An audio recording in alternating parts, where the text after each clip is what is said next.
thought we'll, pick topics from here, there, everywhere tonight. Right. Yeah, I didn't have enough time to really research anything, but I thought about it and I said, let's do some stuff that we know people, the world would like to hear about. People like to talk about love. They like to talk about sex.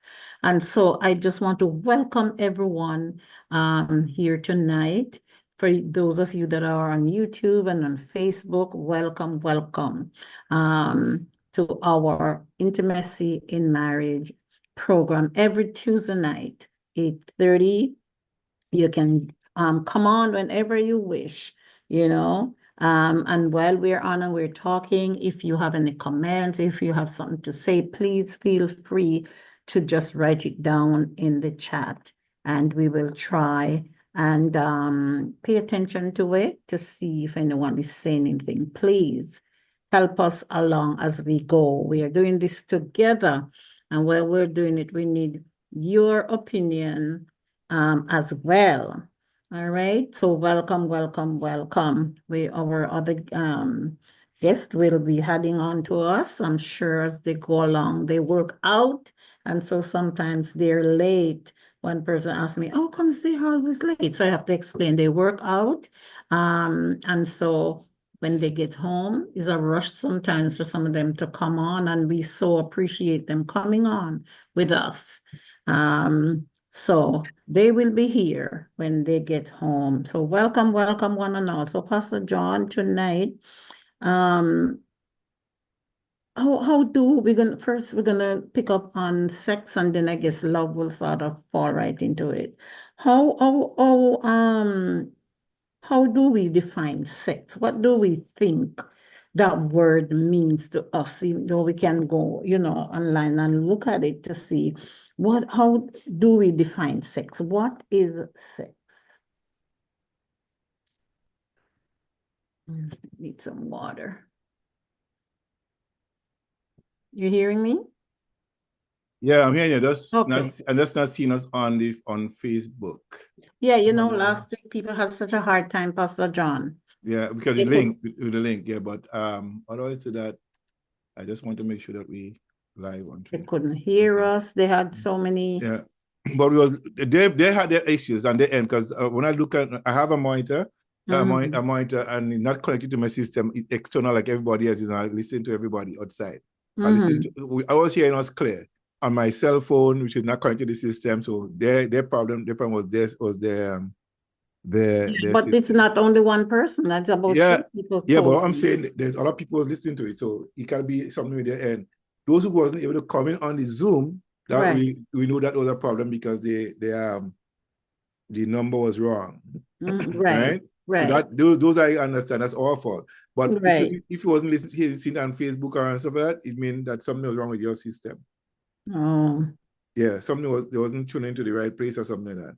Because I have my cell phone that is independent of the system that I monitor everything on. So if you look at this, I could hear from my cell phone the show right now. Right? Well, there was something. Even Mike was telling me he couldn't hear anything, and this person. Yeah. So hopefully next time. Well, I was saying, come on to the show. We were inviting even Pastor Joy. I was inviting her to come on to the show instead, because you don't have to show your face if you don't want to, because sometimes people are not properly dressed. And so they don't want to show their face. That's okay. Well, come on, because we have everybody that was on last week. I prefer people to come on the show and show their face and talk. What I'm saying in advance, the show, you come into the show like this, because I'm telling you see what I'm saying here, Sister Joy? Listen what I'm saying, right? If this show was a CNN show or a CTV show and as they come on, they'll get ready, dressed to come and talk on the show. So I'm not accepting no excuse that they're not properly dressed. This is a show, it's big, it's international, and you should come to the show prepared to show your face. Because if you get the same opportunity and CNN, you will dress, make sure you go to hairdresser during the day to come on the show to talk. Okay? It's the same standard that I have here at this show. I don't accept less.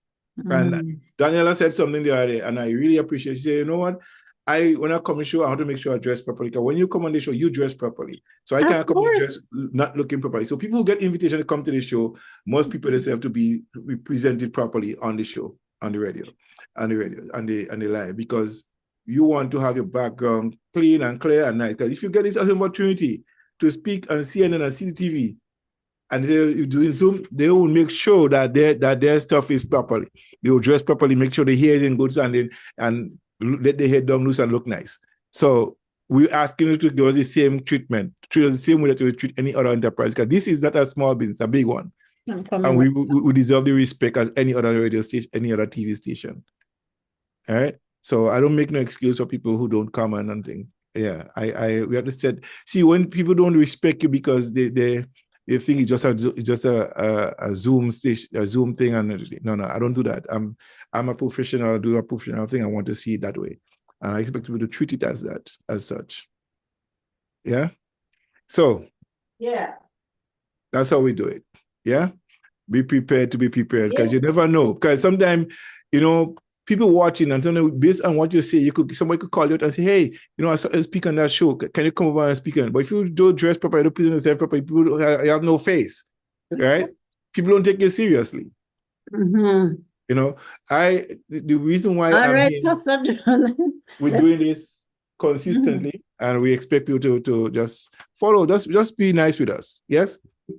Yeah. Yeah. All right. And okay. Mm-hmm. So we I done before.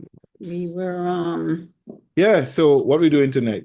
yes, you get carried away. No, I get carried away. Yeah. Well, we are talking about tonight. How about sex? Right? Yes. How do we define sex? What does sex mean to, or should be? Sex could be defined in many things as male and female sex, male or female sex, right? Sex, sexual intercourse, right? So we're talking about intimacy, marriage. Sex is a form of intimacy.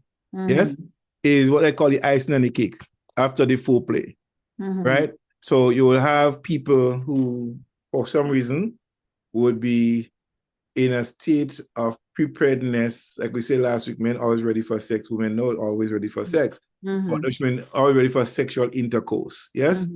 So sex is defined as a consummation of a relationship. Right. Yes. Where two people come together and have a sexual relationship, where the man have what they call sexual intercourse with a woman. I watched something today, and I know how that topic will come tonight, but I watched something today. This guy had a relationship with a lady, right? And it was a sexual relationship, not else. Just having sex, intercourse. That's what they had. And she got pregnant, and he said he's not the father. He checked his time and checked her time, and apparently whether it was in tune her body, read him, whatever, when she could get pregnant, when she couldn't get pregnant.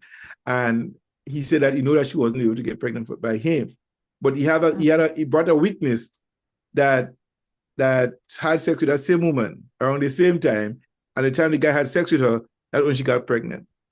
And the DNA test was done, and it was proven that the guy that he brought in had sex with a woman, and the child was his. So some people just have sexual relationship. They're not no friends without benefits, only sex it is. So so to define sex is a consummation of a relationship. Because when you have sex with somebody, you can have a bond with that person. So sex is a bonding moment, yes? And it's not just the plunging in and pulling out kind of stuff. It's a slow, intimate moment. It to be enjoyed by both parties. Yes. And a lot of women tell you men leave them unsatisfied because sex that they expect to have not been enjoyable. They didn't feel that person rhythm, for whatever it would. Some men don't last as long as you want to expect them to. So sexual intercourse is not just a moment in time. Just It a should, bang bang. yeah, no just banging. It's a moment that should be slow and Enjoy enjoyable. Yeah. by both parties. Yes, sitting in and having a moment, Mhm. together. And there's a video I was watching recently that a woman was explaining how men should have sex with a woman, Mhm. Yeah. and it may not be the same order for everybody, but her understanding, her explanation is one that I think all men should try, Mhm. because you never know how any particular woman would feel. Now, if you're married to somebody, if you have a regular relationship with a woman, you would, after 3 months or 4 months of being with that person, you will get to know the person's sexual rhythm. Yeah. Um, know how to touch them with the love languages, what to say to them with your love languages, and how to make them feel sexually, right? Right. And Mhm. then when you're going for the kill, so what I say, to have the actual intercourse itself Mhm. will make it more pleasurable. But Right. the sexual foreplay is very important. And sometimes women don't just want you to just rush into have sex with them, sexual intercourse. They want to foreplay, they want to be touched, they want to be fit, all this like a what I Yeah. call extra curriculum activities before the big event. You know what I'm saying? Mhm. Yeah. Mhm. So sex to me is the consummation of a relationship. Because Right. even when you get married, and let me go back there for a bit. In the olden days, in the Old Testament days, so to speak, yes, Mhm. if a man would marry to a woman, right, and the night of the sort of The a coming wedding. together, the Mhm. bed have to be red, the blood have to be, the high men have to bust then, and you would know Mhm. if she's a virgin or not. If that doesn't happen, they could be asking back for the bride money. Yes. Yeah, give me this daughter, give me no long, is not a virgin. So Wow. they want back their money. And they could Mhm. stone her to death for that reason. Mhm. Right. And so in essence, the sex will consummate the marriage. Yes. So Mhm. when Right. there is no sex, there's no consummation of the marriage. Mhm. So it's important to note that when you are in a married relationship, or any relationship, and you have sex, it's a consummation of a relationship. Now, it is said that back then was 5%, or 89% of women were virgins. Now it's only 5% Mhm. of married people are virgins, Mhm. right? Right. So that's a big Different, drop, different time. We're that in different different. dispensation. Yeah. And I say this to say that everything in creation is obey a law. And the laws that govern us have been broken. We broke the rules, the laws, the rules of engagement, how we should live according to the scriptures as it relates to marriage and relationship. We break that. So there is the laws of man, for man to govern himself, has been broken. So that's what we have, all what we have in now. There was no girlfriend and boyfriend back then. There was just relationship. Although they had the same problem of sexual um um I remember this word, but word misbehaving. Yes, there was a lot of that happening. There was a lot of that happening in Sodom and Gomorrah. Not just homosexuality, but there was also people just having sex. Yes, it was happening. Not a new thing. It's always Mhm. been there. That's why it's Mhm. mentioned in the Bible. Okay, Yeah. adultery is not a new thing. Fornication is not a Mhm. new thing. It's always been there from creation. It's Always just been that there. there's rules that govern. If you want to live a certain life, there's rules of engagement. Right. Every country has rules for driving. In Grenada, I drive on the left side. Yes? Mhm. In Canada, I Mhm. drive on the right. So Mhm. if you go in Grenada and start to drive on the right side, people say, oh, you're crazy, you'll get charged. Mhm. Everything in creation is obey a law.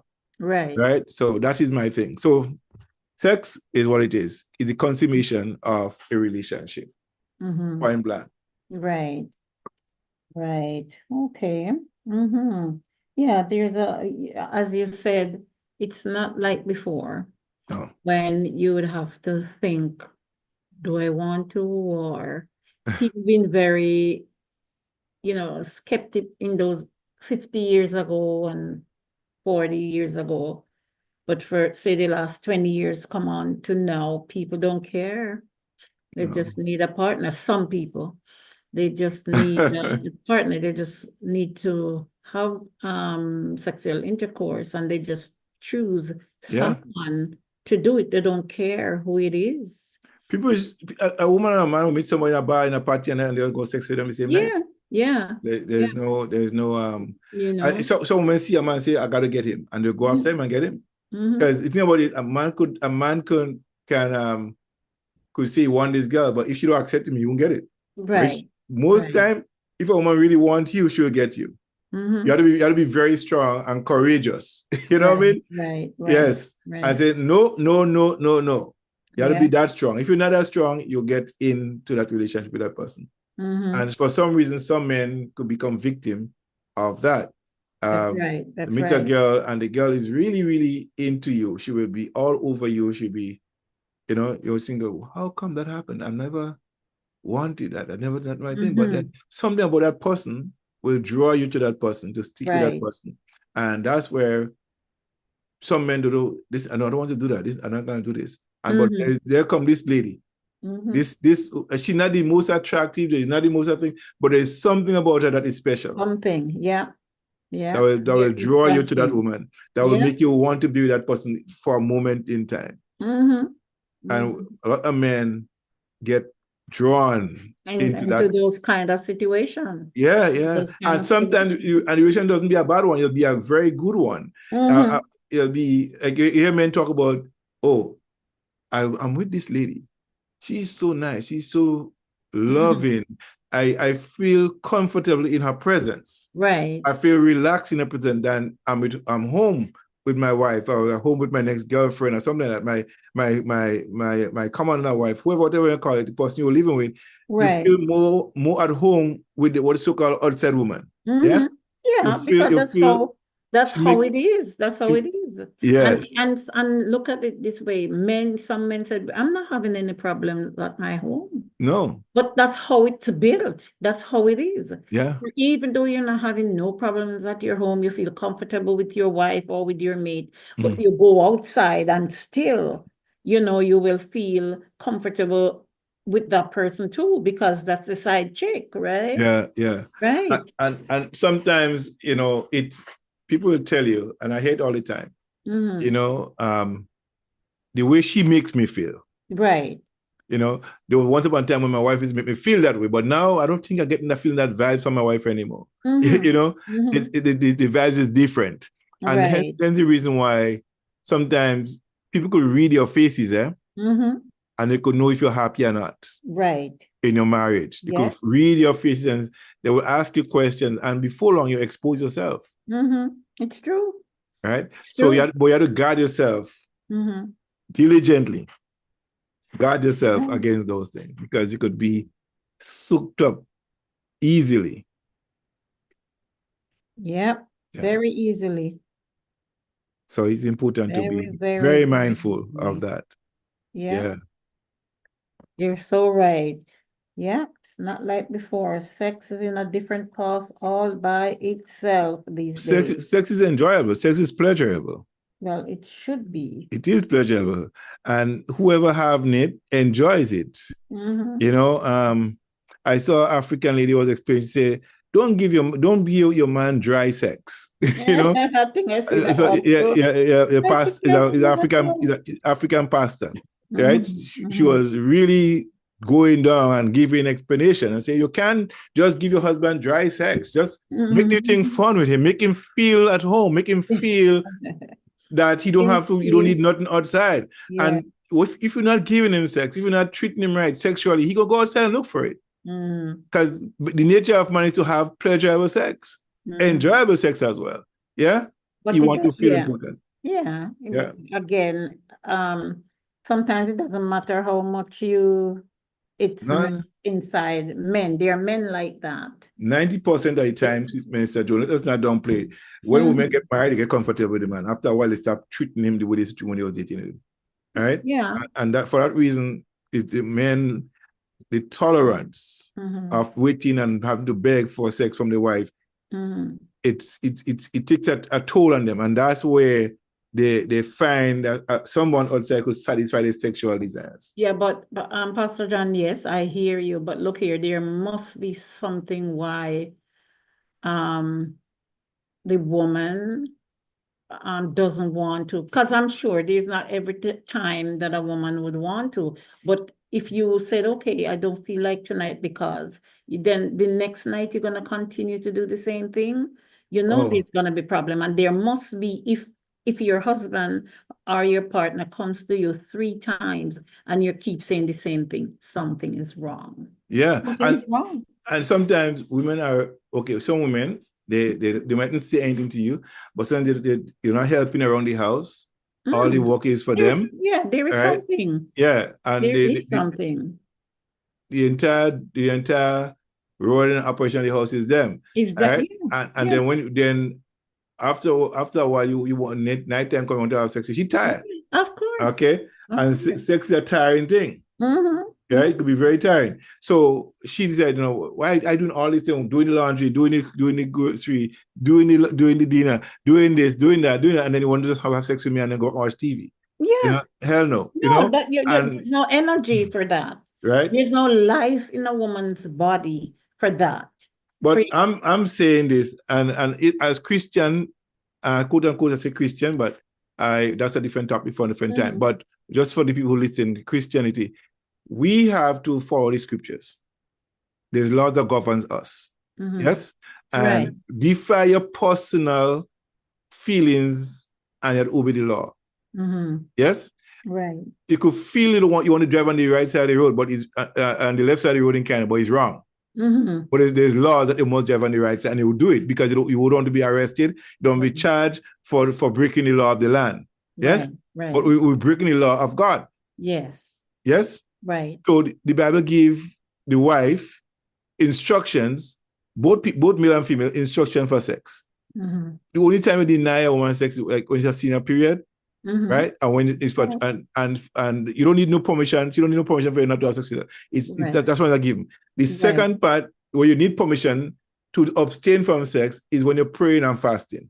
Right. Yes. There's no other reason why a married believer should deny their wife or their husband sex.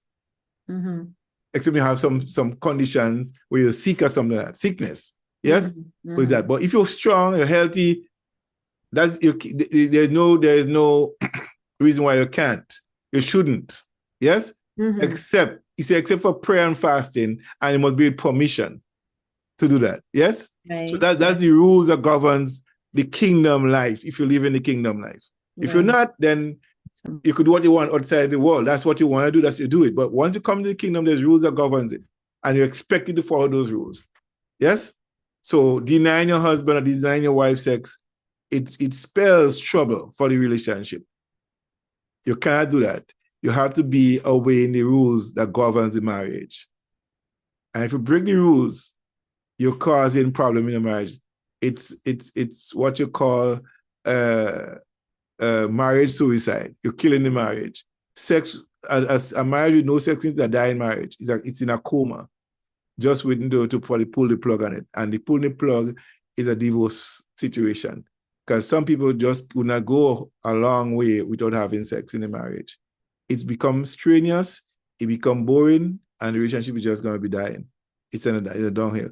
It takes a courageous man, a courageous woman to stay in a marriage, to work things out, to communicate life, relationships before you get in divorce. And for some people, no matter what happens, they will never divorce. They believe in staying together no matter what happens. And that's what happened to a lot of people. They stay together, right? And don't walk away from it. So that's where it is. I'm going to take a song and I'll come back.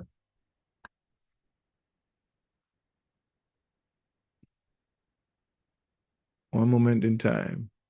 Mr. Joan, I'll take a song and come right back to you.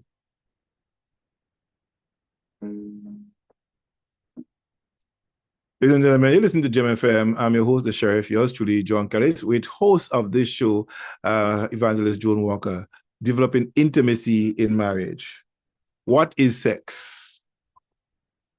You can join us by sharing a comment in the link.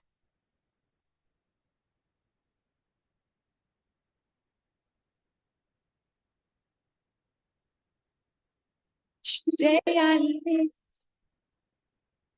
I want to be a day to give the best of me. I'm only one, but not alone. My finest day is yet unknown. I broke my heart for every game to taste the sweet. Oh, I face the pain. I rise and fall. Yet through it all, this much remains. I want one moment in time when I'm more than I thought I could be. When all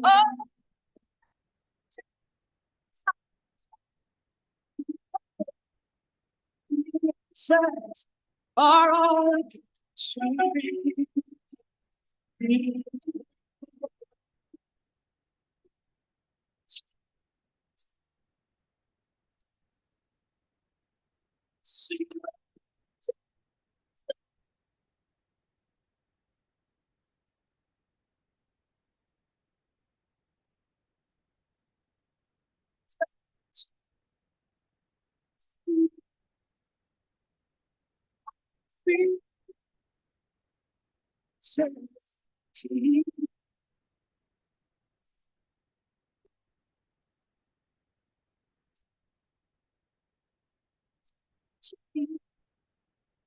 The very best.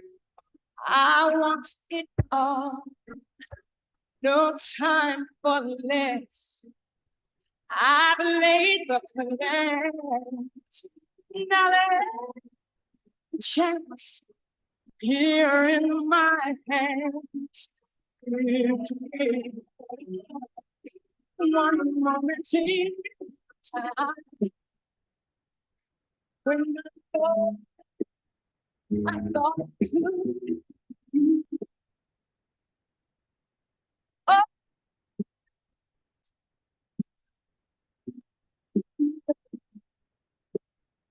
says all to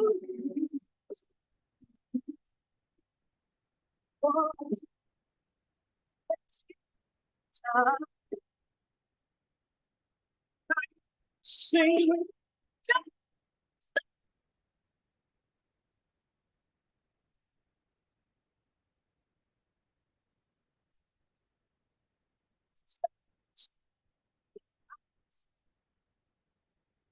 see what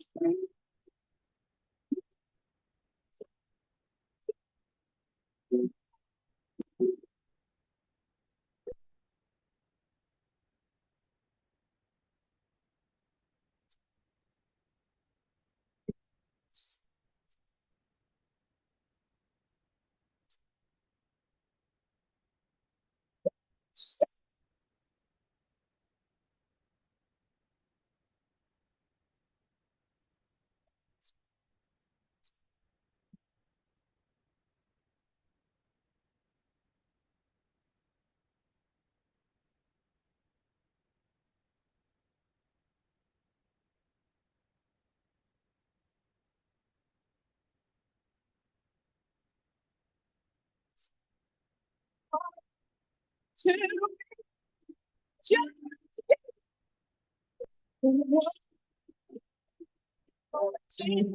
time when I sing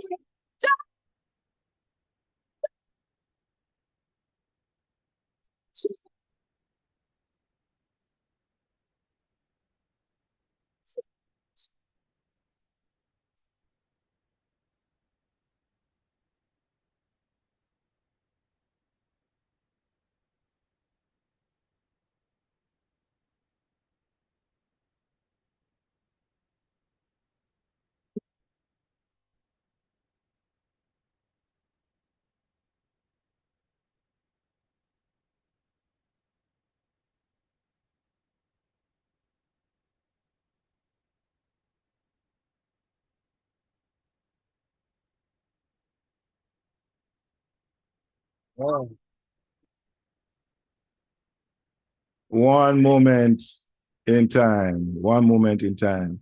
That yes, one moment in time. Whitney Houston. How many times you got a moment in time? In your relationship, it's sometimes a struggle to get a real good moment in time that you could reflect on in a relationship. That one you could say, this is it. This was the moment I had enjoyed the most. And that could be that great sexual encounter you had with that person. And that's why, it is said if a woman have more than 5 partners before she get married, is a very high chance that she will get divorced. Mm-hmm. And I watch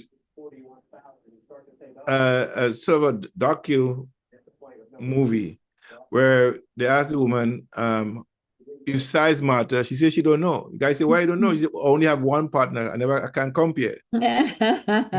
So you can't compare what you never experienced. Right? And that's a good one. Whereas the other women say, yes, size does matter. The first one, second one, the third one. And they're trying to figure out which one was the best one. They have a different take on which size was better, which size is bigger, which one is fit better for them, And to me, I always say this one thing, right? When it comes to size only matters to a woman if she is not stimulated. Because sex is a very interesting thing, right? And if a woman's vagina is dry and you have a small size penis, just enough, it will find trouble going to penetrate. Yes? Yes. It should have problems still.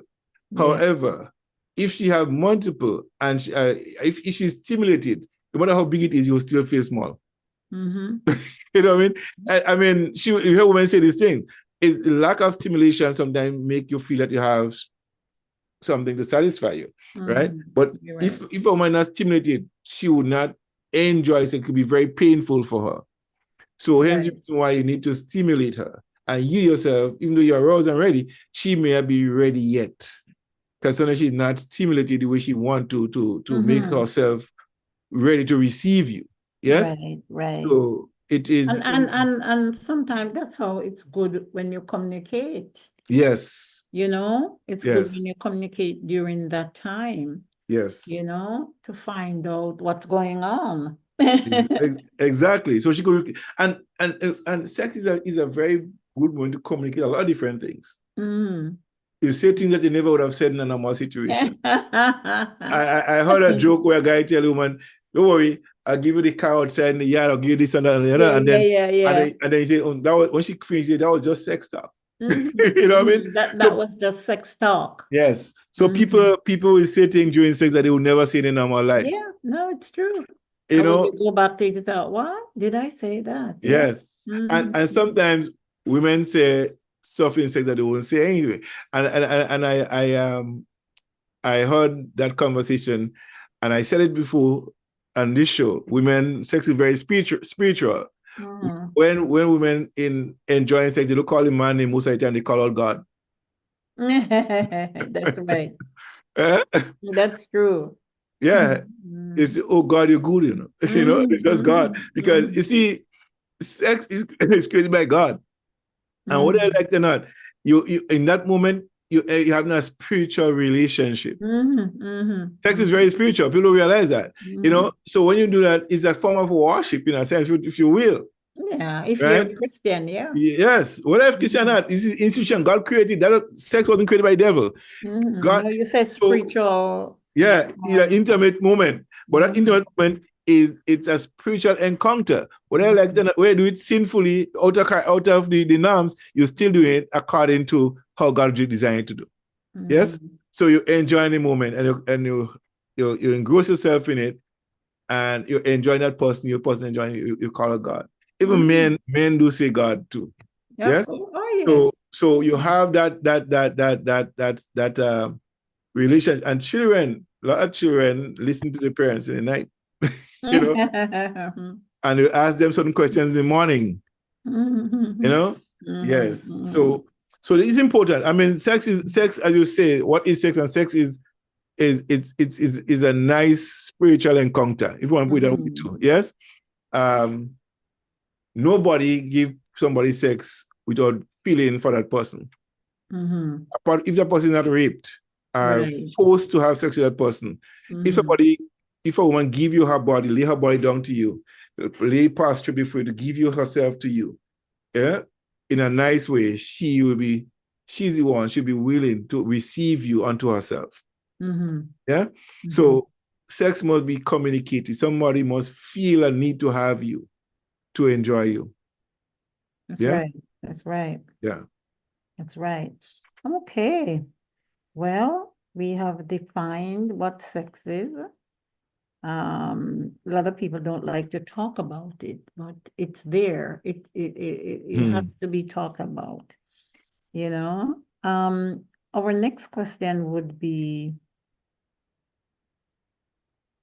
I'm reading because I got some little information here from what someone was asking me. What kind of sex is okay in the marriage? Which one is not okay? I think we had that question here already. Yeah. Any sex is okay in your bedroom.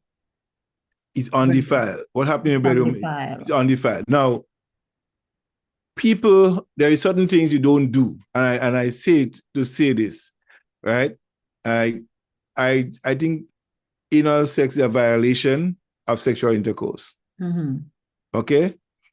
It was not meant to have to the exit. It's to the entrance. Yes? And hence the reason homosexuality is forbidden. Right? Now, having said that, any position you choose to use in a bedroom is up to you. One that you feel comfortable and most enjoyable to have. Some people, some women, because of how those raised, it does go missionary. Lie down on the back. And some women, you can't do that to them. That might do to start. By the time they get in the heat, they want to do everything else. Yeah? They want to have an exciting, transformative sexual encounter with you. They want it from behind, and doesn't mean that you go in the anus, but they want it from behind. They want doggy style, they want roseful, they want cowboy, they want cowgirl, they want everything. Right? Oh boy. So, yeah. So sex is a lot of different things you could do in your bedroom. Yes, sexually. And we look at nature and you see animals doing function we thought only man will do. So if animal is actually a natural thing for us to do as human beings. Yes? So nothing is, you never see two male making out. So that's against the law, period. You know that. You never see two female making out. It's always male and female making out in the wire. Yes? And the things that you see that they do, we do that as human beings too. Right? But some of us don't want to accept the fact that it is real. And we don't talk about it to share our experiences so someone can learn from it. There's a couple I spoke to many years ago, and he only wanted to have missionary sex. Now she's an experienced woman who have sex in different positions. And he's not comfortable with that because he's a Christian man. He thinks that shouldn't be done. And then this other sister, the man want to pray before you have sex. She said, ask him if he's crazy. You know what I mean?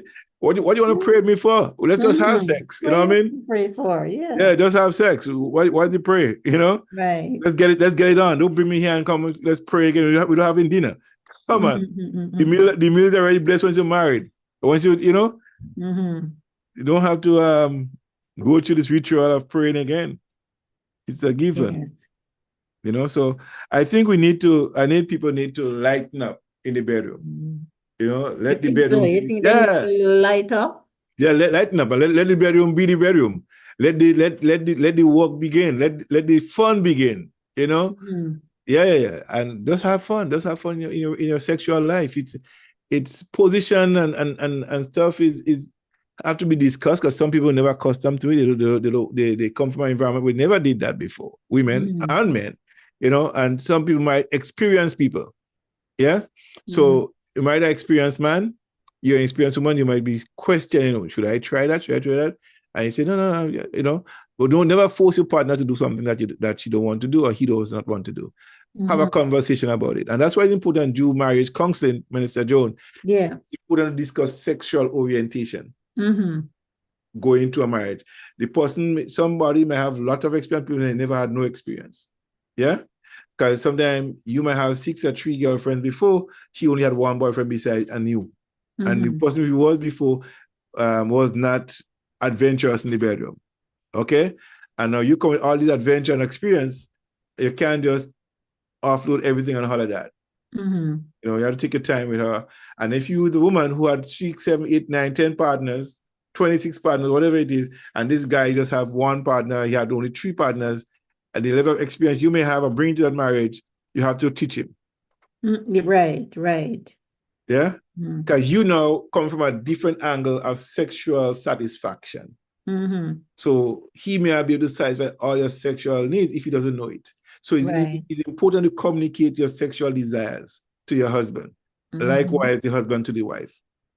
Because if you have a marriage, no sex in it, it's a dead marriage. It's in a coma. That's right, you have to. It's in a coma. Providing that that's the right term. It's in a coma. Providing there is communication going on still, and there is a lot of good things going on besides sex. But the best thing to ever happen in any relationship is sex. I don't care what nobody says. Sex is the most enjoyable part of any relationship. It should be. The laughing and the joking and the thing that is fine. But when it comes to the nitty-gritty of intimacy, sex plays a very important part in keeping a couple together. Yes? Very, very important. So we cannot deny the fact that sex is part of a relationship and an integral part of it. It's the icing on the cake, so to speak. Yeah? Yeah. So position in the bedroom, things in the bedroom, ladies and gentlemen, marriage is honorable and the bed is undefiled, meaning that there's no contamination. There should be no contamination in the bedroom. That's right. There's none. But you know, the older folks would say certain things in the bedroom is not right. You know? And that coming from a point of, because the Bible never described how to have sex. But if you look at Solomon, the amount of things he said in Solomon, in Proverbs, you know sex wasn't just a missionary sex business. There's other things that was happening in Solomon's bedroom. Okay? Solomon was doing... That's a lot of things happened in Solomon's house. Yeah. You know? And there was a lot of stuff he did in the bush. I tell you, I read the scripture and think like, Solomon got outside too. You know what I mean? He doesn't stay inside the kingdom. He stay outside the palace. You know? So we have to be very mindful that we don't do sex one way. Because your partner might have had several encounters before she met you. He or she. Yes? And if he's not enthused with your sexual relationship, you could lose him or her. Right. They will stay with you, but still go out and get the pleasure they want. Yes? And that could be saving your marriage. Yes. Happy wife, happy life, happy husband, also happy happy marriage. Happy marriage, yeah. Yes? Both ways.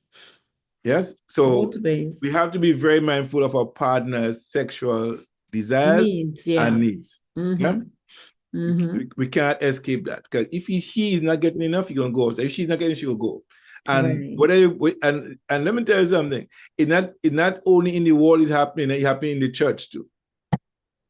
So it is important to know that it has to be a level playing field where sex is concerned. Let me see what Mrs. Angelo, if she has anything in there about sex. She has about lovemaking. I like to read her book. I read this book over and over and over and over. Yeah. 138 says, it just came to my mind to pick it up. The idea that lovemaking should just come naturally is valid in some regards. You know, it is a natural function of the body. It is. Yeah, however, just as eating with someone else is a whole lot more pleasant if he or she is mannerly and compassionate passionate, love making is greatly enhanced with enhanced awareness with, and practice of some social and sexual skills. So sexual skills, in that sense, what do you think that sexual skill would be?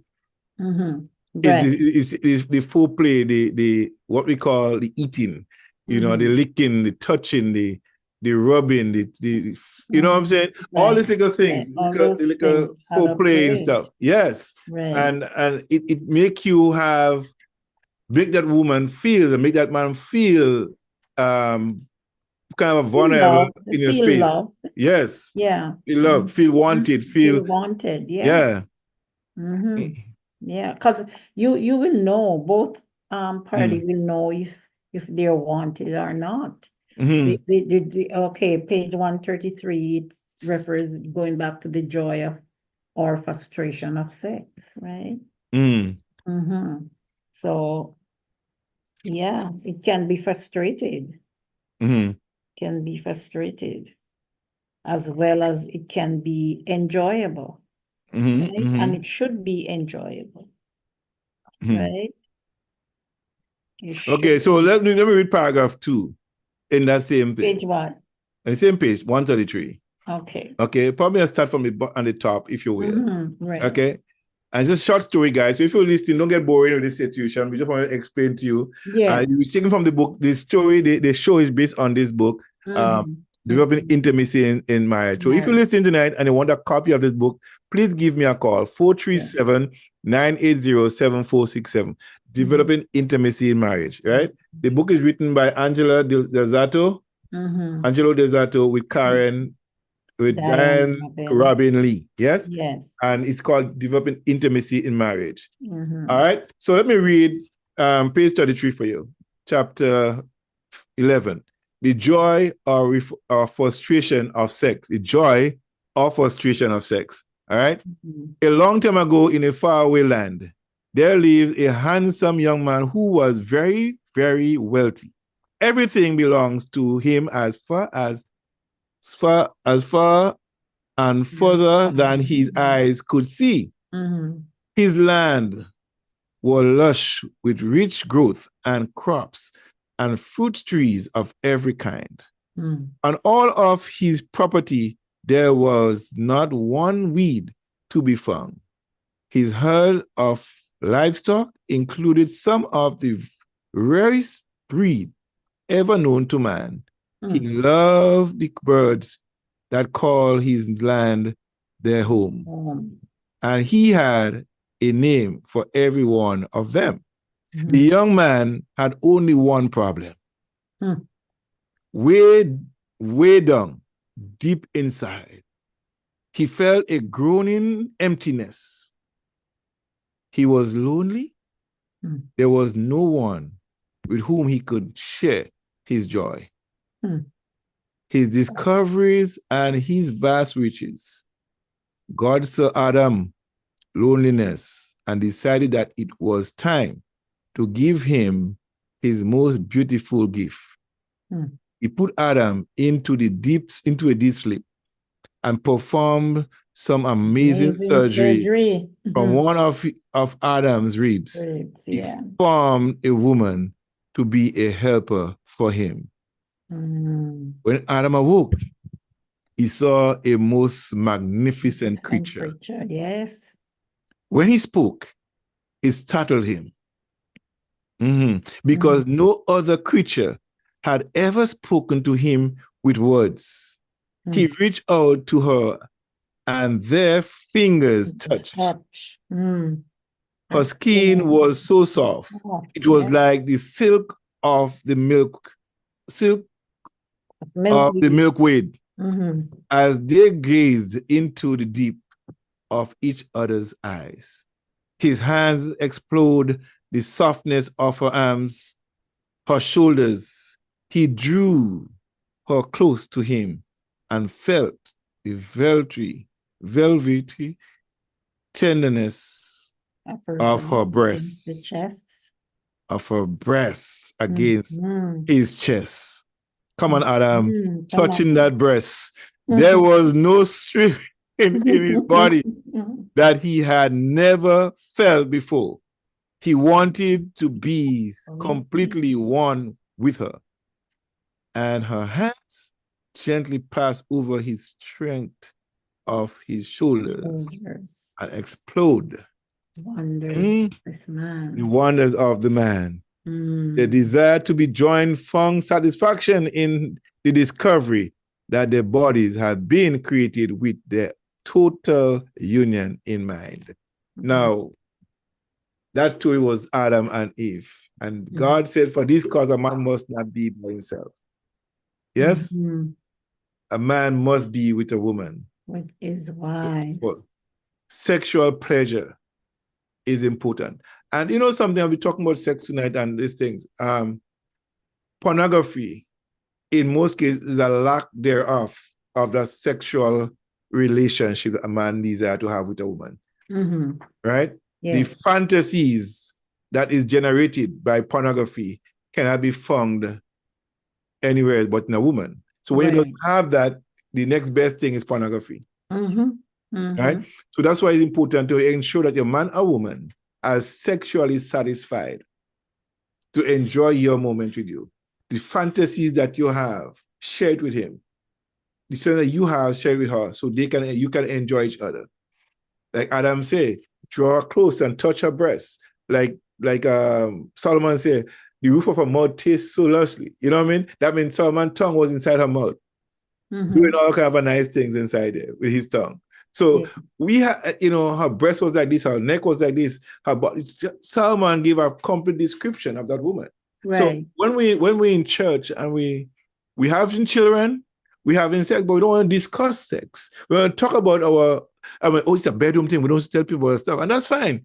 You don't tell people intimate things that you do in your bedroom, right? But you could share your ideas and teach young people. Like I would say, the older must teach the younger. The younger one. It's not just to cook.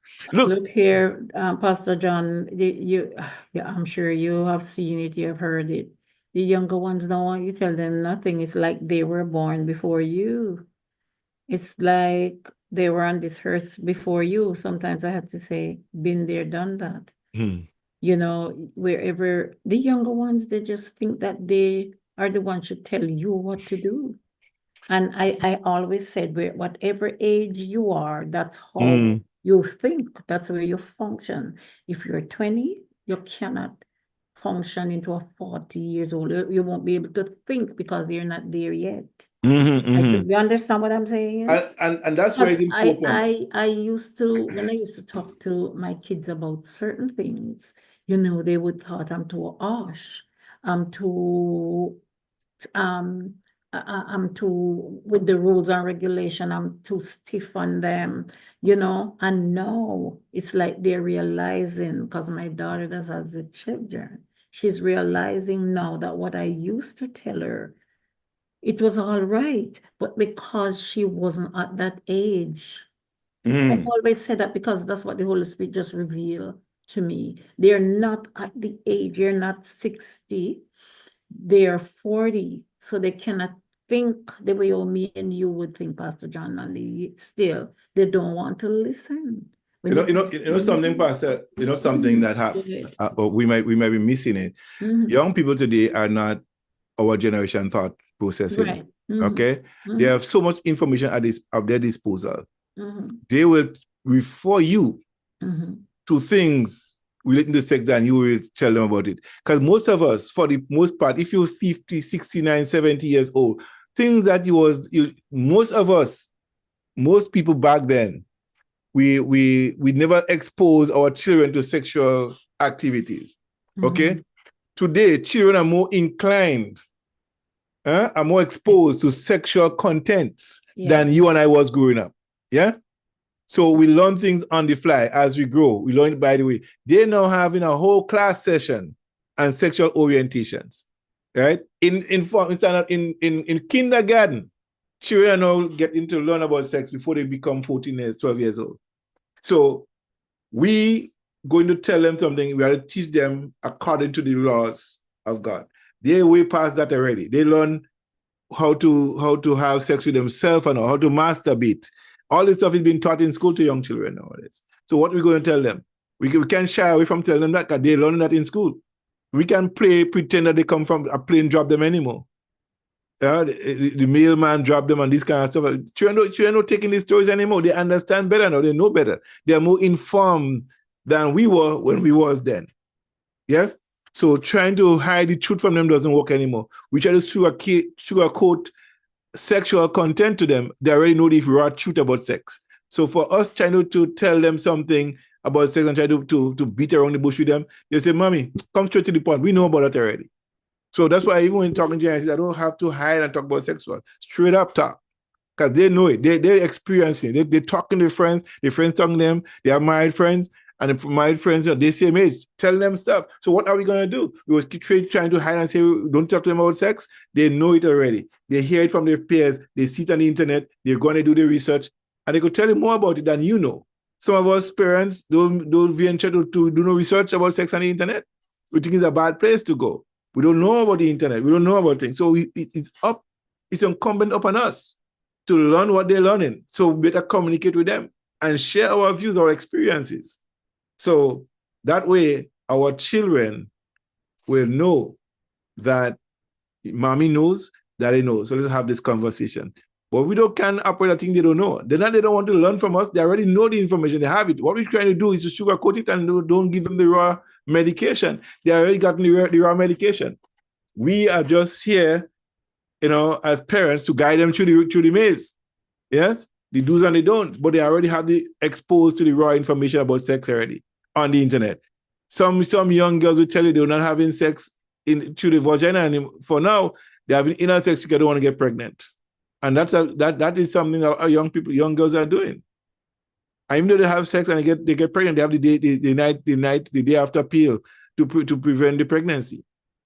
So all of this stuff that they do not know about, and some of the 60, 70 years, 50-year-old wives and husbands and mothers and fathers do not want to discuss with the children. You have to discuss with them. You have to be in the know. Because they've already been taught about those things in school. Children are getting contraception in school. They've been given. Some of them are taking the doctor when they have certain issues without even the parent knowing. Right. Okay? So we can't sit back and say, well, they don't want to hear from us. They're already, you trying to deal, this generation trying to hide the truth from them, still they already know it. They're exposed to it already. So what we're trying to hide from them, they already know, say, Mommy, you're old. Yeah. You know what I mean? Right. They got information way beyond our years. You can't hide anything from them. them. Just be real with them. Just be real with them. It doesn't make sense, as you said. Just be real with them. They know everything. They have everything at school. They have their friends and all of that. If sex had a speedometer like a mileage meter like cars, you'd have seen it show up on the forehead. Like, they come home, whoa, they have sex yesterday, today, and you show up on the forehead. But you don't have that. So you can't tell how many times they have sex. You know what I'm saying? You don't show up when you come to the door, train your forehead. Those stuff. Park Gotcha Institute, something like that. But you know what I mean? Right, but right. we have to be very real with our children. Oh yes. Yeah. Oh yes. We have to start teaching them in school, teaching them in church. Because what we don't want to do in church, the school is doing it, The school is teaching the children what we teach them in church. Who's already doing it. So when you have kindergarten children come and tell you about sex, they say, where you learn that from? In school. In school, the teacher teaches that today. What are you going to do as a parent? You understand? Sure. Get with the program. Whether I like that or not, your children will be exposed to it. So the more you're talking about it, the more they communicate to you about it. Yes? And the home is the first institution of learning. The first medical doctor is the mother and father. The first teacher is mom and dad. The first hospital is your home. Your first learning institution is your home. The first institution of marriage is your home. You learn everything from home. When you go into school, it's enhancing what you learn at home and correcting those wrongs sometimes. Yes? So we can't hide anything from children. So we have to teach them what we know and guide them. We have to be that guide to them. No, help them filter out what is good and what is not good. What is appropriate to say when and when is appropriate to do when. Because they have all the information that you think they don't know, they have it already. So we have to be very mindful that we must be open-minded to them when they come to us and speak. They just listen to them. Just listen to them and then you speak. We don't try to cut them off when they're trying to talk. Let them talk. Because they will tell you things that you never even had discovered before for yourself. So like I was saying, the world is a classroom. And your children could be your teacher too, because they learn a lot of stuff. Oh, yes. Oh, yes. Yeah. Oh, yes. But yeah, they could be. You listen and hear what they have to say, and talk to them on the topic, talk to them on the subject, whatever it is.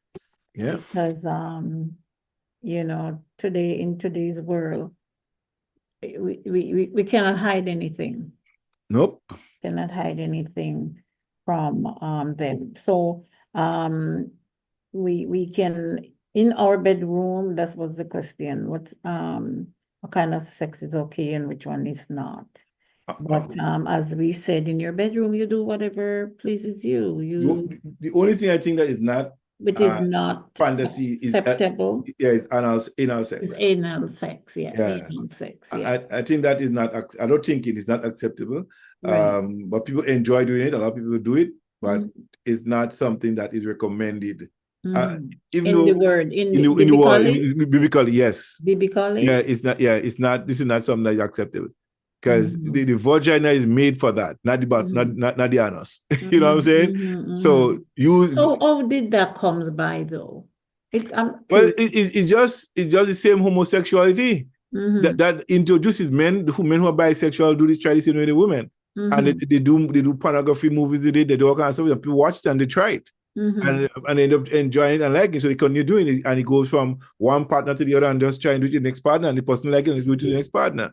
So it's like a virus. Yes. Once one person get it, they try to the next person. And some people don't like it. They try and they just like it. They would never do it again. It's painful according to some people, and they just wouldn't do it. Right. So again, that is kind of a mindset you have to have, that there are certain things that like that. I think that one is a no-no. So that's where it was origin from? Yeah, it is. Okay. Yeah. Makes sense. Homosexuality. Right? Yeah. Makes sense. Probably one week we'll talk about pornography and all of that. We never really touch it as a topic.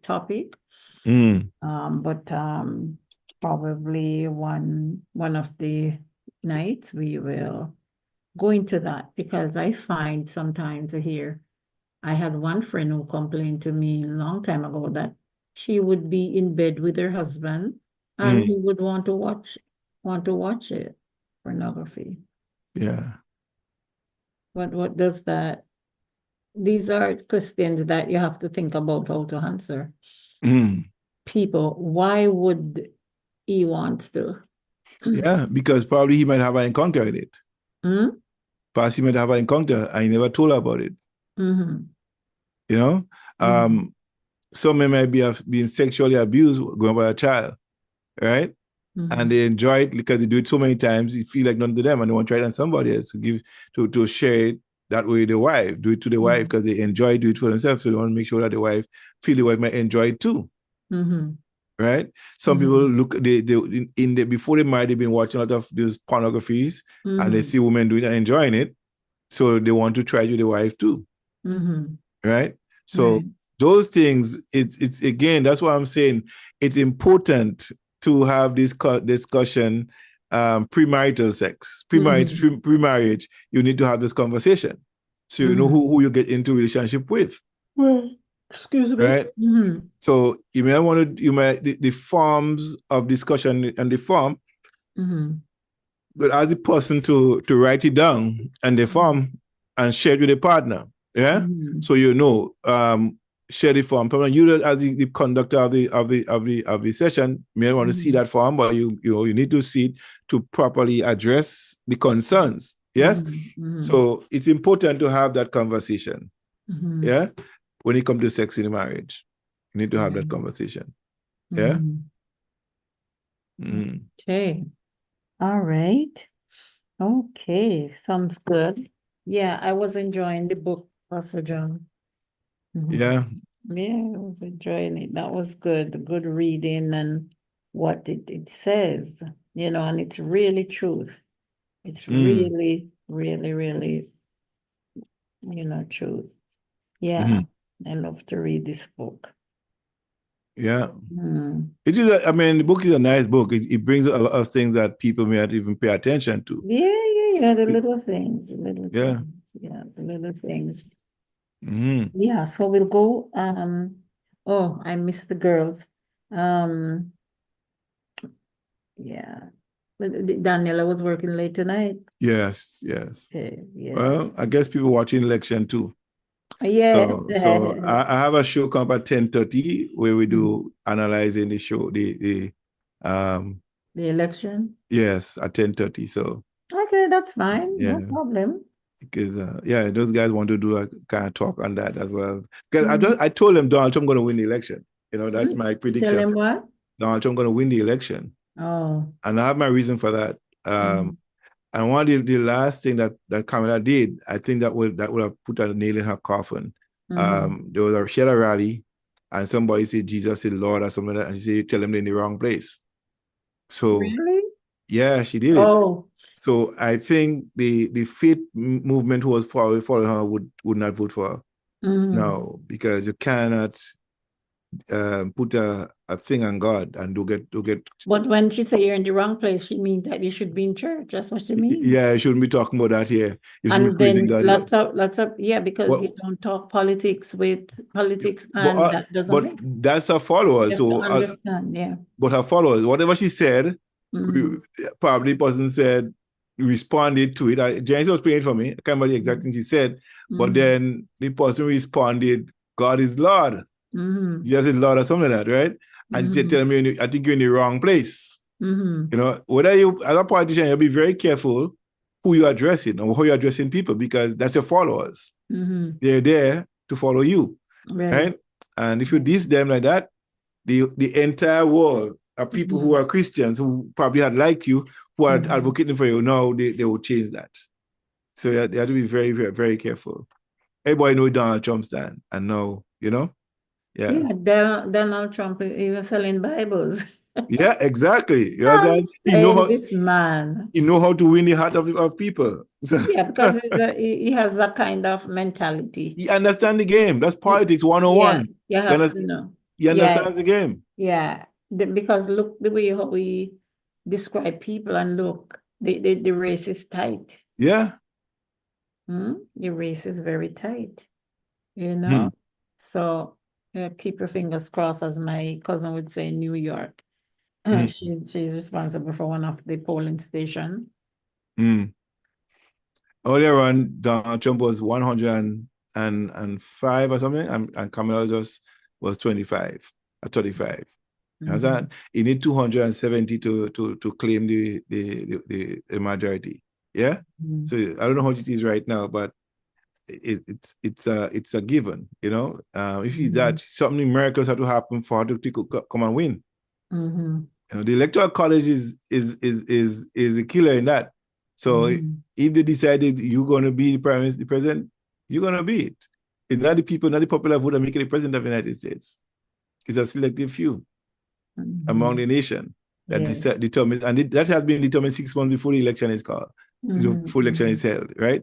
Yeah. So they already know who the president is going to be 6 months before. Oh, they do. They do. Yeah, they know. The college know who they're going to vote for. They could change their mind on election day, right? But they already swear allegiance to that, to who they're Mm-hmm. voting for. So Mm-hmm. the problem American has is that they don't know where to vote. They should be voting in November, the midterm elections, for who goes to Yeah. Congress and the Senate, the Mm-hmm. judicial and the legislative bodies, right? Mm-hmm. So that's where they should be voting, who goes to make your laws for you. you know, that's where you should be voting, seriously voting. The president, anybody could be president, but doesn't mean that they can pass laws and making laws. People don't need bother make the laws. The upper Mm-hmm. house, yeah. That's who make all the difference. You know how to vote there. Yeah. Yeah. So that topic next time is homosexual, is anal sex. Yeah. Yeah. And there's a topic Mm-hmm. here, homosexual anal play. Mm-hmm. Increasingly popular. It becoming increasingly popular. So that is how prevalent is homosexual and anal sex. No one Mm-hmm. knows. Anal sex has long been considered taboo, and in some quarters still is. No, so people may not be honest when surveyed about it. But since the early 1980s, when receptive anal intercourse was identified as a key route of HIV transmission, research into anal sex include homosexual anal has increased substantially, and all credible evidence suggests that heteroanal anal has become increasingly popular as well. So you see that? So heterosexual anal sex has also become popular, right? So more married couples are having anal sex as well. So that again stems from men who was homosexual, I guess. Yes? So that is, there's a lot of women who married to men who are bisexual. Yes? And that too became a problem in society. After discovering that, they end up leaving their husband, divorcing and stuff like that, because the husband was in the closet all the time. And that is a popular thing among many people. So again, we have to be very mindful of what is happening in the world out there, and shield our children and shield ourselves from such a behavior. You know, I think I said everybody have these sexual preferences. So before you get married to somebody, please investigate, ask the question, what are your sexual preferences? It's important. And not everybody likes sex the same way. So if you know, no, it's true. That is true. You don't know what your partner like and what you don't like. If you know that's going to create problem in your marriage, don't get married to that person. Because at the end of the day, you get married and that's what you want, it will create problem in your marriage. Yeah. So before you sign on the dotted lines, know that you don't want that happening. So if it's that thing, say nope, it's not that. And I'm not gonna do that. That's not it. We're not gonna get married because that's what you like. You like that, I don't like it, and that I don't want to feel unhappy in your marriage. So find somebody who will enjoy it with you. Because sex, at the end of the day, sex is enjoyable. It's a pleasurable thing. And if I don't make you happy sexually, we will not have a happy marriage. Sorry, but that's the truth. Anybody doesn't have a sexual enjoyable marriage is not a happy marriage. As a Christian, Pastor John, how about sex talk in the bedroom? Is that something that should be done as Christians? Sex talk in the bedroom? Oh, yeah. I think you could talk about sex in marriage anytime in the bedroom. Because this guy said he wanted to talk about that in the bedroom. Hold on. Yeah. Anything you want to talk about in the bedroom sexually, you could talk to your wife about your breasts, her vagina, her butt, anything sexual about your wife, you could talk to her in the bedroom. There's no hose bar. If I think husband and wife should share and have a discussion over Sons of Solomon and watch what he says to his wife. Watch how he describes her body. And and a woman should be able to feel free to undress in front of her husband. Right. So you could look at her beauty without having to feel like, oh, in the wrong place. Right. You could discover her by just having an eye full of her sexually. Right. Yeah, you don't have to be afraid to do that. All right, go ahead. Somebody call me. Let me take a phone call here. Yeah, go ahead. Yeah. Yeah, as you said in Songs of Solomon, the 7th chapter, where Solomon is admiring his bride, naked body, and verbalize his adoration to her. Yes, I think talking in your bedroom with your partner, with your husband, that's fine. It is very, very fine to discuss every sexual thing you want to talk about your wife. Solomon did it. Right. In chapter 7. Yeah. As a disciple of Jesus Christ, a student of, a follower of, a believer of the word, and the word is there in Solomon. Proverbs have a lot of stuff.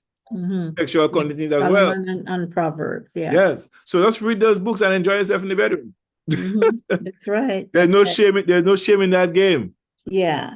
There shouldn't be any shame in the game.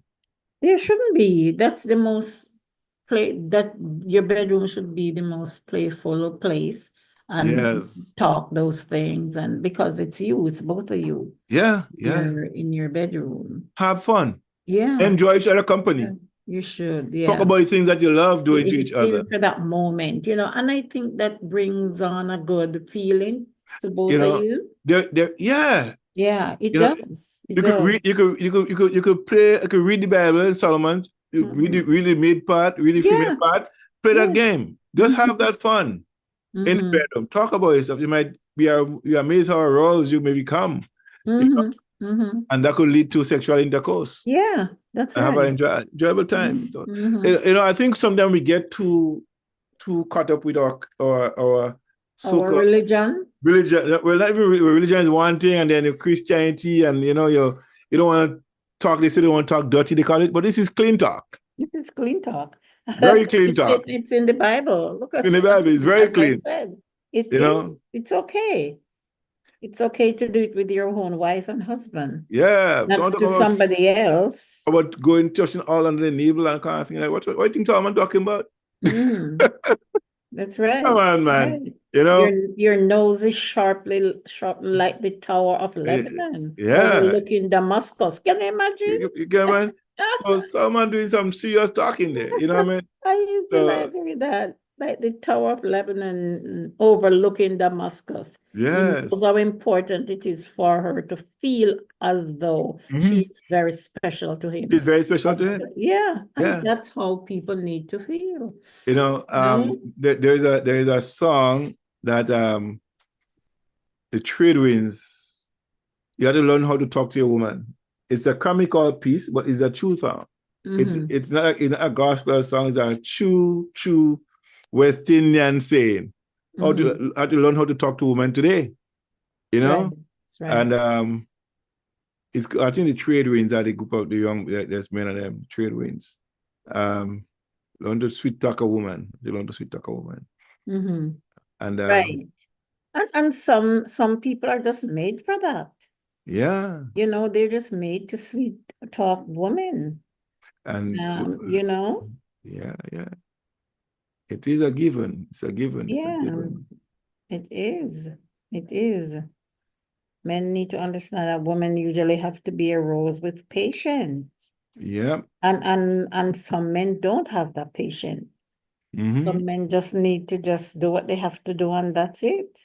You know? Patience is a virtue, you know, but you have to know. You have to know. Yeah. You have to know. Anybody saying anything, Pastor John? No, I think people are glued to Mr. Trump, to Trump tonight. Trump today. Everybody who knows was watching Trump. I tell you, people watching Trump, they watch the show after. Trust me. Yeah. Trump is tonight is Trump night. Trump night. Everyone to see what's happening in the United States. That is telling me how that war, these wars that we fought now, how and what turn it will take. They're looking for America for leadership. Yes. So a lot of stuff is happening, and it could be worse. It could be better, but nothing go better. Everything will be becoming worse. You know, and that is. Yeah, the politics is yeah. Politics. I'm still holding on to my girl. Yeah. Because she's a woman and I am. Yeah, but that's the problem. And that's one of the problems. We hold on to women because women want women power. But then there's a host of men that control that woman power in the United States. You know what I mean? Yeah. No, so, if Trump win, as my cousin said, John, we have to come back to Canada. they were living here before, and then they moved to America. Yeah, but a lot of people said that, and they're still there. Well, this time's gonna be worse, because there's gonna be revenge. Oh yeah. Oh my God. You don't want to hear, you don't want to see. There's gonna be so much revenge. You know? It's coming up. So Trump is at 52 and she's at 46. So there's still seats or whatever. They're going. They're still close. They're still close. Yeah. So let's see. Bye. Yeah. Okay, Pastor John. We don't what time is it now? 17 after you said 10:30. Yeah. Oh, we yeah, so so I'll just ask this question and we'll finish up there. How do you stay in a marriage when all the romance is gone? It's just frustration, there's problems. How do you it's called commitment. Commitment, loyalty, and let's see, commitment, Loyalty. Loyalty. And there's one word I'm looking for here. Could be loyal, could be committed, and I could be dedicated is the word. Dedication is what keeps people in the marriage when all this thing is over. Yeah. Now, And commitment. Commitment, loyalty, dedication. These three things: commitment, loyalty, and dedication. Now, the first two, commitment and loyalty, I could be loyal to you for the wrong reason, so that wouldn't keep me in the marriage, really, right? I could be committed to coming home to you, but where have I been? What have I done before we come home to you? When I dedicated, to you, right? I am bound by whatever circumstances that come, I stay. Yes? Yeah. So dedication is totally different than people loyal to Christ because he worked miracles for them. They don't really follow him because they want it, right? Committed to showing up every day in church doesn't make you a better Christian or something like that. Being committed to somebody doesn't mean that you'll stay there forever. Commitment could only last for such a time. Yes. So when you marry, if sex fails, you could come until the sex don't happen anymore. You're gone. Right? Loyalty, I'm loyal to you because I'm getting good sex when I'm getting food from you, you paid my bills, you help me do, I could stay with you. Once these things fail, you're gone. But if somebody is dedicated, they dedicate their life to you, no matter what happens, it stays. But there's no dedication. There's no dedication. Nobody will commit to you. Right. Yeah? That's the time we're in. Yes. So when this sex is over, if you feel you're still dedicated to that person, you owe that person, you feel like this person still, apart from saying they have been good to you, they treat you the best in the best times, you still remain faithful and dedicated to that person, right? But there comes a time when if that wasn't there, there's no dedication. So when the sex fail, you say, well, you know what? I'm dedicated to that person. I'm time for life with that person. I'm going to stay because I'm dedicated to that person. And sex could be fixed, not like it can't, except when you have a really bad relationship with that person, they decide you will not be having sex with that person. So not sex is not the problem, it's what happened that caused you not to stay with that person. For example, there will be maybe people who in relationship because of business. Yes? Not sex. But sometimes reasons go bad and don't having sex with each other. You understand? It could be a frustrating situation at work or at home or whatever, and sex don't happen. But sex is just a result of what the big story is back here. So sex getting punished for what is the lack of communication, the frustration here, frustration there, diabetes, blah blah blah, erectile dysfunction. All this can happen to not having sex. But I'm still dedicated to you. So that wouldn't stop me from being with you. I'm still loving you, but I still have to learn to understand the moment that you're in and understand what will keep you with somebody. And so understand is not enough to keep you with somebody, because sometimes you can understand why a person doing that way and they're not willing to change their ways. So you're not going to stick around with somebody who want to change, to adapt to new things, there's men who are not performing as the supportive person they should be. Right? Everything like rest and remain on the man. He's the foundation. Right. Like God is a master builder. Yes. Yeah? So if you build in anything, you start with the foundation first. Yeah. Before he put the fish in the water, he made the sea. Yes? Before he made the plant, he made the earth. Right. Before he made the firmament, before he made the body, he had a firmament. Yes? Yeah. Before he made the woman, he had the man. Right? Right. So everything God made, he had foundation for it. So the family foundation is the man. Right? So if the man is removed, is broken, the whole house crumbles. Yes. So a broken man can't support the family. When I say broken, not financially, emotionally, spiritually, and otherwise. When Adam got broken, the family disintegrated. Yes? Yes. Adam become a broken man the day he turned away from God. And that's the problem with the family. the brokenness of the man. I'm So just the gonna man, answer a call here, Pastor John. Go ahead. yeah, the man has to remain foundational. He has to be the strength, carry the load of the family. And if he can't do that, the family gonna fall apart. And women try to hold up the family, but that's not their strength. They go hold it for so long, they can't hold it forever. And that's why I see today most 80% of women are divorcing their husbands because the husbands are not holding up the end of the bargain. They're dropping the ball. You know, and there are some men who fighting to get things done to make sure the family stay together and get fed and stay together. Some men are not like that. They're not supporting, they're not doing to be supported. And the women will support them, but they're not doing anything. So that is a problem with a man who is not doing anything with a wife or willing to support him. You see?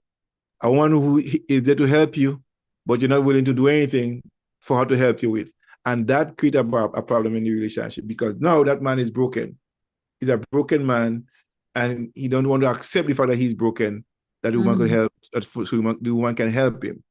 If he have this macho behavior that I'm still the man, but a man, it could be just another pillar without a foundation. And you need a foundational man. A man who has the strength, the tenacity to stand up to the rough times. No matter what breeze that blow, what wave that hit it, he's still gonna stand up in the storm. Yes? Good foundational man. And we're lacking that today. We are more feminized men, more emasculated men today than we had back then. So we have to fix that. We have to fix the broken man and help him. I think my brother said many years ago that it's better to fix a cracked child than to repair a broken man. When a man is broken, trust me, he's broken for real. And it takes a lot of work. And it's not a woman's job, really, to fix a broken man. He got to come to the realization, look, I'm broken, I need help, and cry out for help, ask for help. Go back to Eden. Go back to Eden and ask God for help. Ask him for wisdom, knowledge, and understanding to manage my affairs. And I think we should engage in that always. Like what the Bible said to God said to Joshua in Joshua 1. I want to do all that Moses, my servant, had commanded you to do. I want to be strong and very courageous. Meditate on the word day and night. And men need to spend time in the word day and night. Right? So they could maintain the foundational responsibilities of supporting. Because the Bible tells you, if you maintain that, if you meditate on the word day and night, you will prosper. Yes? That's a given. That is a promise God made to Joshua. So you could ask God, men could ask God for the same thing. And I do that every day. I'm asking God to let me have the same favor. If I do that, meditate on the word day and night, I'll be able to prosper. You see? I want to be able to be the manager of my home, a good steward of my home. And I could only do that with the support and the blessings of God on me. But He has given foundational information for us to use. And the same favor, the same teaching that He gave Joshua, can this same favor, if I meditate on the word day and night, can I receive that blessing, that same favor that you gave to Joshua? Can I have that as well? That's promise. Can I have that promise as well? And I think that we men have to go back to the Bible, go back to Eden, and have a relationship with God. You know, too much of our men are broken. We need to mend and repair broken men. Amen. So it's 3 minutes to the hour of 10:30, and Evangelist Joel Walker. Yeah, you're muted, right? Oh, I'm muted. Yeah, I'm talking and I didn't even realize that I'm muted. Yeah, sorry about that. Yeah, 3 minutes to the hour. Yeah. My last words: marriage cannot thrive on leftovers. I always say that on this show. It needs attention. We have to give it our best effort, our best shot. Try our best. Greatest marriage is built on not one, teamwork, mutual respect, trust, all these things that it is built upon. Communication is one of I think it's the biggest one in a marriage, the all most of them. important one Yes. in a marriage. Yes. When you communicate, when you talk, you will be able to understand each other better. You will be able to know what I like and what you like, what you don't like, and stuff like that. And just want to know, don't be afraid of talking to your partner. I know sometimes we as lady, we have some things to talk about and we're not sure if we should talk about it, even if it's going to create, you know, a little bit, because I hate when people argue. I think if you have a problem, you should sit down and talk about it, not fight about it, but present what it is and let's work it out and see how best you can work it out. But when you're going to be on top of your voice, um, it's like you're fighting, you're not talking to each other. And so one voice is on top of the other and the other is on top of the other. That's not the way how you deal with marital problems. If you cannot, if you've been going through the same things over and over and over and over, probably you should talk to a counselor to let they help you through, the problems you're going through, or talk with someone responsible that you think will, help you through. So I just want to say thanks to all our guests tonight who will be watching after, because as Pastor John said, probably everybody's watching the election in US.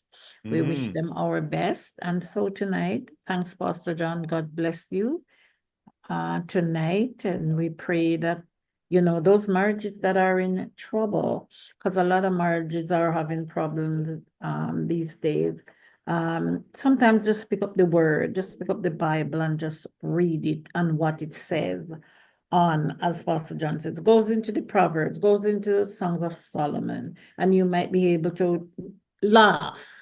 You will be able to laugh because most of the time I read Songs of Solomon, especially this book I picked up and I read it and I just smile because, there's things to smile and you thought, I can't believe that this is in the Bible, so read the word and you might be able to be connected again. Don't give up, don't give in to the plans of the enemy on your marriage, because I know that's what the enemy wants. Everybody has a little bit of frustration, a little bit of problems in their marriage, but it can be corrected. If you just do the right thing, take it to the Lord in prayer also, and get some professional help if it's not working out. So God bless you tonight, Pastor John. Go ahead with your show. Amen. I'm not gonna get. I just wanted to say here, those of you listening tonight, don't forget our sixth annual Red and White Affair is happening on the 30th of November. And 30, yeah, 30. So we invite you to come along. It's 925A Western Road happening. Go check on Eventbrite. You get a ticket there. You call me. Actually, I prefer you text me and let me know what ticket you want. Text me at my phone number 437-980-7467. Because sometimes during the day I'm not close to my phone. I don't always have my phone directly on me. So text me, let me know you want a ticket to the show. If you find the prices too high, still talk to me. Okay. If you could get a group of 10 people to come out, let me know. So I'll cater for 10 more people. All right. So were you gonna do this week Sunday? Saturday, Sunday? This Sunday, yes, we're gonna do this week Sunday. So you're gonna be here, right? I want to. You have to be. You have to be. You heard that Pastor Paul died, right? No. Yeah, my pastor died. Really? Yeah. So we're on. So yeah, man. Last week, you didn't hear that Pastor Belichick died? No, I didn't hear that at all. Oh. I was not aware of that. Yeah. So. So did you communicate that with Pastor Joy? I did. Yeah. I told her, and she said she forget to announce it at church, but she was talking to people after. I don't know. Yeah, but she knows. Wow. From the same time it happened. I told her. So I am not 100% sure what I'm doing. But send me what topic. You have to send me your topics what you're gonna deal with. Well, I think it's really a marriage. So we're gonna go through the marriage vows and the commitment to each other and stuff like that. And we'll take questions from the audience, really, on marriage. and have an open conversation, and everybody will present their case and they have the stories and the topic, and then people talk about it. So I think we should have a conversation before as a group what we're going to talk about as well. So that way we could right. Well, that's why I'm asking. Yeah. So probably we should have a meeting Saturday evening just to discuss, Yeah, we'll probably put that together and see who, know, what time church starts again? So Saturday at 11 o'clock. 11 o'clock. I'm just trying to think if yeah, it's gonna be, I have to find out from church what. Yeah, so good night, Pastor John. Okay, good night. Have a good night. Yeah, good night. Yeah. It's nice talking with you tonight again on our show. That was wonderful, even though our friends didn't come and join us tonight. But hey, it's okay. It's a Trump night, man. It's a Trump night. It's a Trump night, and everybody even Abby is into the Trump night. Everybody. Abby and all is into politics. Imagine that. Yes, of course. Abby is fully watch from now. Yeah, Abby is into politics, man. All right. All right. Bless night. Yes. All right. Bless night. Yeah.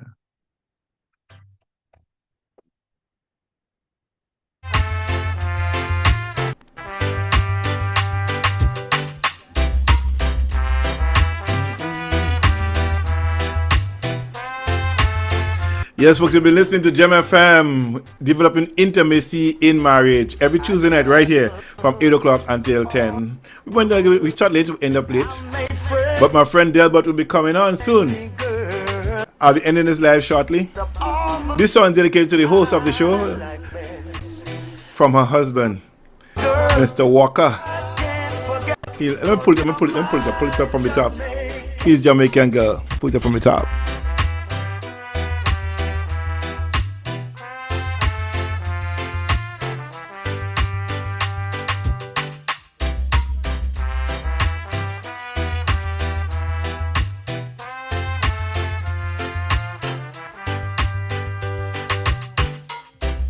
I've traveled all over the world. I've made friends with many, many girls. But of all the girls that I like best, you are the one girl that I can't forget. 'Cause you're my Jamaican girl. You're my Jamaican girl. You're my Jamaican girl. You're my Jamaican girl. Uptown girls are nice, nice girls. French girls too. But when it comes to loving, girl, I'll give the credit to you. You know how to do your thing to make a man feel nice. Giving all that good old love, that sometimes cold as ice. But you're my Jamaican girl. You're my Jamaican girl. You're my Jamaican girl. You're my Jamaican girl.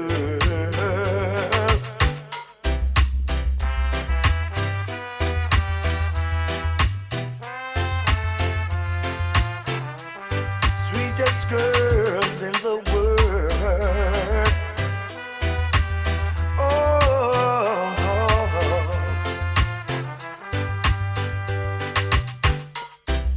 I've traveled all over the world, and I've made friends with many, many girls. But of all the girls that I like best, you are the one girl that I can't forget. 'Cause you're my Jamaican girl. You're my Jamaican girl. You're my Jamaican girl. You're my Jamaican girl. Uptown girls are nice, nice girls. French girls too. But when it comes to loving, girl, I'll give the credit to you. You know how to do your thing to make a man feel nice. Giving all that good old love that sometimes